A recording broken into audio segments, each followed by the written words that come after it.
Warning, this video has no point whatsoever. There won't be a statement made, there won't be a grand revelation at the end. This is just me shooting the breeze, so just to warn anybody who's going to be continuing to watch.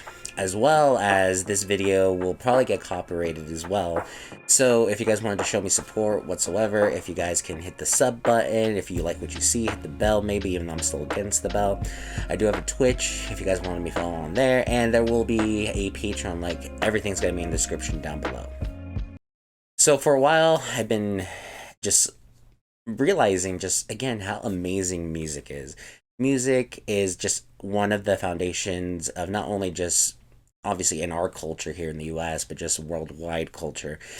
But there's just so much to dig through, and I feel like it's just an endless hole of amazingness and maybe not so amazingness sometimes depending on your taste of music. So, and it's just I think what brought this on was the other day I was on TikTok and I saw this new, well, okay, some people know the trend already. It's the red light trend, red district trend, whatever you want to call it. And so just real quick, let me play the clip for you. And then if I haven't already stated it, obviously viewer discretion is advised. This is not necessarily your family-friendly video, obviously. But yeah, this is one of the songs that has actually been trending on TikTok with, again, the red light challenge and all that. And when people were listening to this song, I think a lot of them don't realize where the original LP or the sample came from. And it's surprising because with a lot of music like that, a lot of people don't realize that it originated from something else. So again, this is where the original sample came from. Put your head on my shoulders. Again, I apologize. I am not a good singer whatsoever. I used to actually do a lot of vocal stuff. Then I hit puberty and I lost it all. But again, this is where the original sample came from, but they managed to use that and change it into something completely different. And it's funny because in this day and age, it seems that it happens quite a bit. Because even with that Doja song, there was a remix made of that. And these are some amazing artists, especially I have a personal big liking for Connor Maynard. I think that's how you pronounce his last name. But look, all of a sudden, now we have a remix of a remix, essentially. And I love the vibes too, because they also take the chance, if you listen to the lyrics of Doja's original song, Streets, they still take the message, but still kind of put it into their own, because obviously, Streets is still promoting women empowerment, and these guys still take that from a guy's perspective, promoting women empowerment as well, so... Man, I still wish I had those vocals, man. Those vocals are amazing, so... So funny enough, I'm also doing this in parts, so I found out real quick, definitely do not sing, because there is a delay from what the video is actually showing from what I'm actually hearing and all that, so gotta remember not to sing along with everything. It's going to be hard. This is going to be the do not sing along challenge video for me personally, so... But that's just one of many examples as far as how music is transformative and such. I wanted to start with something a little bit more mainstream, because obviously with TikTok, that's kind of what ended up promoting all of this, but it just goes into many facets. And I guess speaking of TikTok, there is actually one TikTok I wanted to show of this guitarist. She did an amazing, not necessarily cover, but it was an added instrumental to, yeah, Backstreet Boys. Even though funny enough, growing up, I did want to be part of a boy band, but like I said, I lost my vocals. I still get Backstreet Boys and NSYNC messed up, but yeah, let me go ahead and find that TikTok for you. So, funny enough, this clip actually has made me want to try to pick up guitar again. I actually injured my hand a couple years back. By a couple years, it's almost been over like 11 years. And I could still play guitar, but after a while, like 10 minutes, my hand just hurts like hell. But look how amazing this sounds. She took something where it was basically based in hip-hop, boy bandish, and made it more metal. Music is very transformative, plain and simple. And it's just, again, amazing to see how certain songs can show certain perspective of certain things. I had done a video about this a couple years back. It was Kingdom Hearts Dearly Beloved. And I will kind of showcase a little bit of that video, possibly here today. But I do want to point out at least two versions of Dearly Beloved.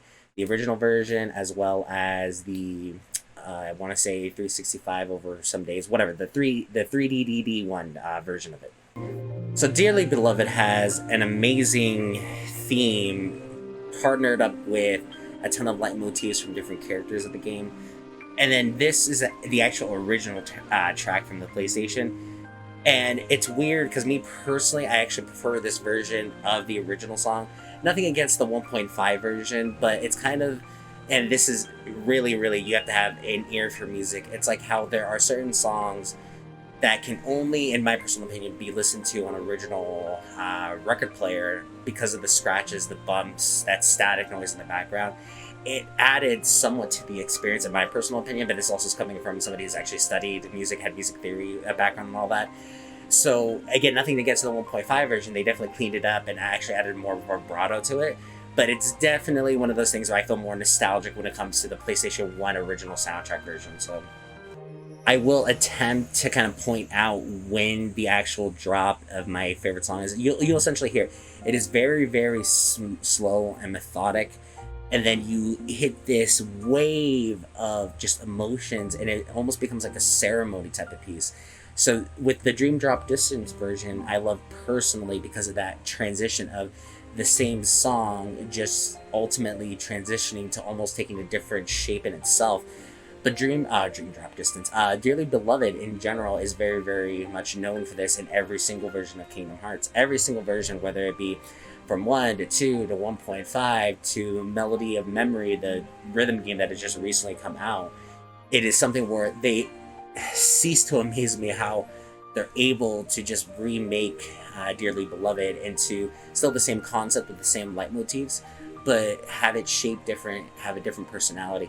Even Melody of Memory, even though I still haven't played because it's a rhythm game, and I like rhythm games, but Kingdom Hearts rhythm games, for me, just it doesn't necessarily sit well.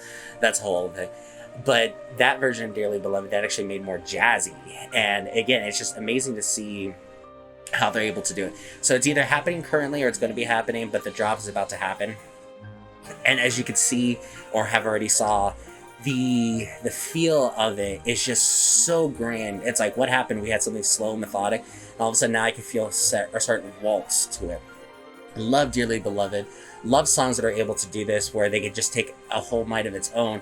And the nice thing about, nothing against people that do covers, but with this particular song, obviously you still have the same composers working on it. So they're able to manipulate little things that a cover can't necessarily do. Some of Atmosphere's work was really known for this type of thing, where you have a certain vibe to a song, and then all of a sudden it just changes, and it shows the same message in a different light. So right now you could feel the pop, but then you start seeing it fade over to the clap, and then all of a sudden now you have more of a just rhythmic, very, very percussion-y sound of it. And I wish I had played a little bit earlier, but essentially the lyrics are going to be coming up here, were in the song previously, and more of that hip-hoppy, bouncy feel to a very slow, methodical feel. And if it, again, I wish I could sync this up better, but you're about to hear this piano, or already hearing this piano, and I feel like this piano just fade in, just sets it up. And it's playing for me right now, it might already be playing for you, I don't know. And then the vocals there, like I said, were in the previous song done by Atmosphere in his rap, but now it is now actually vocalized, and all of a sudden you had something more hip-hoppy, now something more jazzy. Atmosphere has a couple songs like this, and I love it. I absolutely love it. I can't explain the experience unless, like, you're there, I guess, the best way to describe it. And I'm gonna let it play a little bit, only because I know this thing's gonna get copyrighted anyway, so I might as well enjoy myself while doing it, right? So now we've already touched on video game music a little bit with Dearly Beloved, but now we're going to get into something a little bit more personal with Pokemon specifically. Now, I know a lot of people have their opinions on Pokemon, whatever. We're not talking about that today. What we're talking about is specifically Verison Forest music. So, just a little background. Obviously, Pokemon's been around for a while. Generation 1, one of the first areas you encounter where it is really setting up the atmosphere is Verison Forest. With Verison Forest, you're barely have your starter Pokemon, maybe a Rattata at that time. So you're very underleveled, you're going to this forest full of bugs, trainers, and so this music kind of adds to the atmosphere of like, hey man, you should be careful. I don't know what's going to be happening. Don't want to faint. Hopefully you have a lot of potions on you. So it definitely sets up an atmosphere of something creepy. But what I love is that in the second game, or not second game, but second generation in Gold, Silver, and Crystal, okay, spoilers, even though it's like, what, 25 years? You beat the main game in Johto, and then as a end game thing, you're able to actually go back to Kanto and actually go through that whole map again. And to be frank, I did not realize this until I saw this video from this YouTuber. I don't know his name. I'm really bad with names. I will link his channel down below because he has a whole video on just Pokemon music specifically and just what they were able to do with it. But I just want to give you an example now from Verison Forest from the first game to the second game. And I keep saying the first game versus the second game and all that. No, it's first generation, second generation. I gotta remember that. But this is, again, when you're essentially taking your victory lap once you've beaten the Elite Four and you're going into Kanto. Look how they were able to take Verison Forest and still keep that same intro for the nostalgic kick, but then all of a sudden change some minors into majors, and now it's so much more colorful, so much more positive. It's like, yeah, man, I'm the champ. I'm just here to beat up some grass Pokemon. So it is a perfect example, again, just how transformative it is. And I know I said there's not a theme. There is not a theme to this. The theme is music. I don't know, like, if you've seen it. The theme is music. I know I'm talking about transformative and all that, but that is not the theme at all. The theme is just in general music. I love music. Music is amazing. So I was definitely very fortunate in the area that I grew up in, and especially with the public school systems and certain parts of the U.S. not being the best, actually being quite frank, just kind of a mess. But around the area that I lived in, I was very grateful because we actually did get a lot of not only extracurricular activities when it came to actual art and as well as music, but as well as PE, things of that nature. You know, I'm still kind of the heavier set guy. That's a whole other story. But the reason why I'm so fortunate, though, is that starting even from kindergarten all the way through pretty much the end of junior high, we had a very strong music basis. Because I can't tell you to this day how many times I hear a classical piece of music in something on a TikTok or whatever, and then I hear somebody comment or somebody even say in person, be like, oh yeah, that's from that movie. What do you mean movie? It's Beethoven's Fifth, you know, or things of that nature. And so, like, I'm definitely very grateful for the public school system, but as well as being here in the US, we didn't focus a lot on other than just like European composers. So with Vivaldi being more Russian was something actually I just recently, and again, I say recently, within the last couple of years, discovered as far as his art goes. And again, music in itself is amazing, and it just makes me feel that this is an opportunity where, and I keep looking over here because I'm seeing this where my computer is. I feel like this is an opportunity I haven't seen yet, and I think it could be fantastic with like a new genre of people taking classical pieces of music and modernizing them, whether if that be more electrical, whether if it's a remix of, you know, hip-hop, rap, whatever. I feel like this is still kind of like an untapped source. Now, it could also be in a part, like, I'm not sure about who the rights go to for these certain songs. So Vivaldi, obviously, and anything like even Beethoven, Mozart, things of that nature, they were made in a time before copyright really existed. So I don't know if these songs secretly have an ownership by some company, and that's why people can't necessarily remix or sample these songs. But I think it is still a very big missed opportunity. I think it's a genre where, especially people like me, I love classical music. Well, certain pieces. There's certain ones I feel like they're long-winded. But I feel like there are some pieces that could see a genre explosion, it be more modernized, I guess. Okay, so this is kind of hilarious. I actually was literally going to go to this genre of music, and as soon as I went to my homepage, this actually got uploaded like 4 minutes ago. I think it's hilarious. So in my search of music, I found this, I want to say during the pandemic last year, 2020, and I call it Dystopia Electronica. I don't exactly know what genre it is because this originated from Japan. But as you can see, he essentially has a tube TV hooked up to some sort of frequencer. And I want to say that's an actual guitar handle, but I don't know for sure. And I'm almost positive, like, this is all done off of, like, magnets. Again, because of all it being in Japanese, it's hard to get a real, like, okay translation. I just noticed I had my fan on the whole time, so there might be a lot of this audio that's not the best. So, but as you can see, I love the sound, because it's so unique in itself. And I was making the joke that if we actually did World War III and we actually all mostly died and there was very few of us left, this would be the music that would be playing in cantinas and bars after the fact. But yeah, if you know, like, I don't know how big this will get, or maybe nobody will watch it, but if you know, like, how this is possible, again, I'm pretty sure it's all done off of magnets or some sort of frequency. But yeah, let me know if you know. Every choice you Okay, so I clearly do want to get copyrighted here because this is Disney owned, and Disney's just gonna like massacre me for it. But I do want to bring this up because again, this kind of be the final part of this because there's so much more I could talk about, but there's only so much time in the day. What I love, again, what people can do, music can add to an experience, to a sequence of events.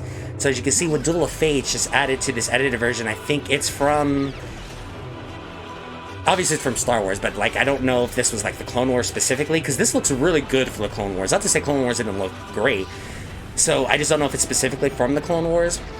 But just how this is edited versus adding the soundtrack of Duel of Fates in the background adds to the experience. Because again, it's called Duel of Fates. In a really weird way, with Star Wars, it has that kind of undertone of any possibility is possible.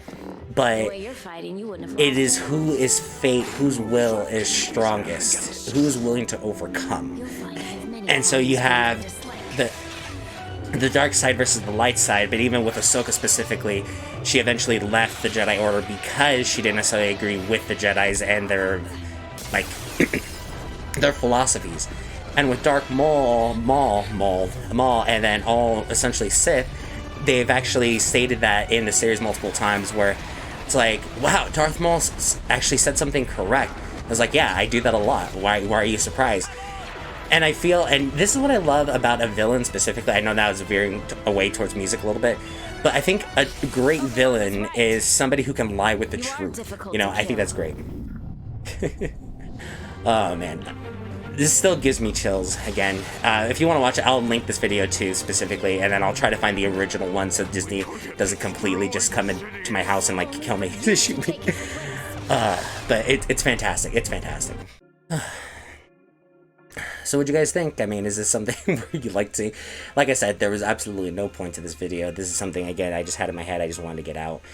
And maybe this will be a continued series. I'm going to call it Shower Thoughts series. I don't know if it's actually Shower Thoughts, but this was just a couple of ideas that I had in my head that I wanted to get out for a while and just have a conversation. So if you have anything to respond with, please comment down below. Let me know what you thought. What are some of your own shower thoughts when it comes to music? Is there anything that you might have wanted to see me talk about that I haven't? Because like I said, this was just the tip of the iceberg. I haven't even touched on, you know, again, how rock is essentially the blues but sped up.